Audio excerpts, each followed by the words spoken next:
کشیدگی بڑھ سکتی ہے، جنگ کے بادل منڈلا رہے ہیں، اگلے 2 سے 4 دن میں پاک بھارت جنگ چھڑ سکتی ہے۔ جی السلام علیکم۔ تو جیسے آپ نے وزیر دفاع جناب خواجہ آصف کی سٹیٹمنٹ آپ نے سنی کہ انڈیا اور پاکستان کی جنگ متوقع ہے اور 2 دن کے اندر اندر یہ جنگ کسی بھی لمحے چھڑ سکتی ہے۔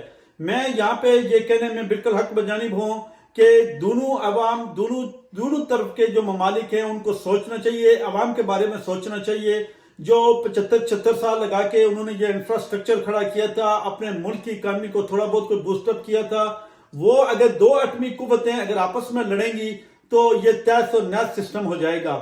اور اس حوالے سے میں ایک اور بات یہ بھی کہنا چاہ رہا ہوں کہ انڈیا جس طرح سے میڈیا کے اندر ایک ہائپ کریٹ کی ہوئی ہے کہ ہم نے یہ کوئی کھیر ہے جو پلیٹ کے اندر ڈال کے فوری طور پہ کھا لیں گے، ہڑپ کر لیں گے، ایسا ممکن نہیں ہے۔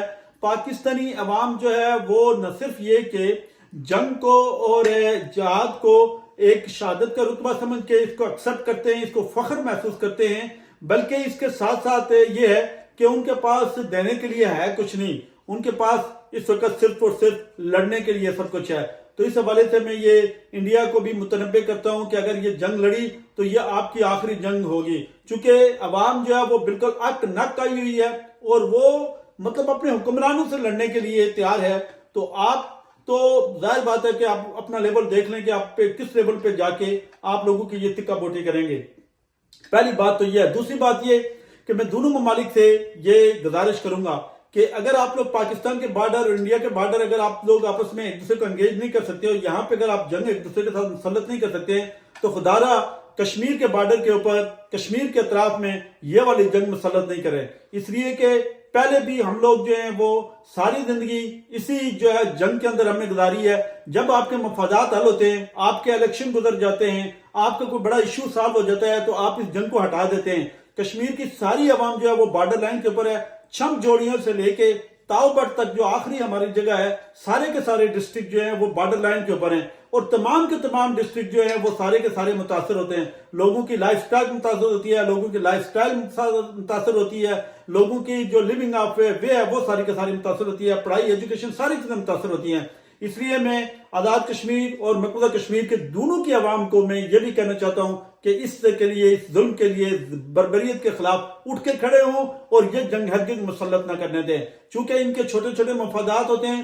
مودی کا الیکشن سر کے اوپر آ رہا ہے، اس سے پہلے کوئی نہ کوئی اس کو واقعہ کرانا لازمی ہوتا ہے، عوام کو جھنجھوڑنا ہوتا ہے۔ پاکستانی عوام بھی اور ہندوستان کی عوام دونوں جذباتی قومیں دونوں اٹھ کے کھڑی ہو جاتی ہیں، ہلا گلا کرتی ہیں، واہ واہ کرتی ہیں اور اس کے بعد پھر یہ ہے کہ نتیجہ آپ کے سامنے ہوتا ہے۔ کچھ دنوں بعد یہ بوریا بستر گول کر کے واپس چلے جاتے ہیں۔ سارے کا سارا جو بجٹ ہوتا ہے وہ عوام کی جیبوں کے اوپر اس کا ڈاکہ پڑتا ہے، عوام اور خستہ حال ہو جاتی ہے اور ہمارے حکمران اور زیادہ امیر ہوتے جاتے ہیں، عیاش ہوتے جاتے ہیں۔ اس لیے میں سمجھتا ہوں کہ جنگ بہرحال یہ لوگ نہیں کریں گے۔ اگر کی انہوں نے تو اس کے بعد نہ تو انڈیا کا کوئی نظر آئے گا نہ اس کنٹری کا نظر آئے گا۔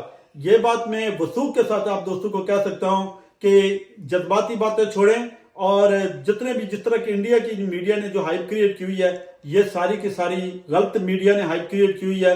میں امید رکھتا ہوں کہ سارے دوست جو سوشل میڈیا کے اوپر پاکستان کے ہیں، انڈیا کے ہیں، وہ مل کے اس کے لیے آواز اٹھائیں کہ جنگ کے اندر کسی کے لیے خیر نہیں ہے۔ امن رہیں، امن کے ساتھ رہیں اور لوگوں کو بھی جینے کا حق دیں۔ ویڈیو اگر میری پسند ہے اس کو لازمی لائک بھی کریں، شیئر کریں، کمنٹس کریں۔ ملتے ہیں نیکسٹ ولاگ میں، تب تک کے لیے اللہ حافظ۔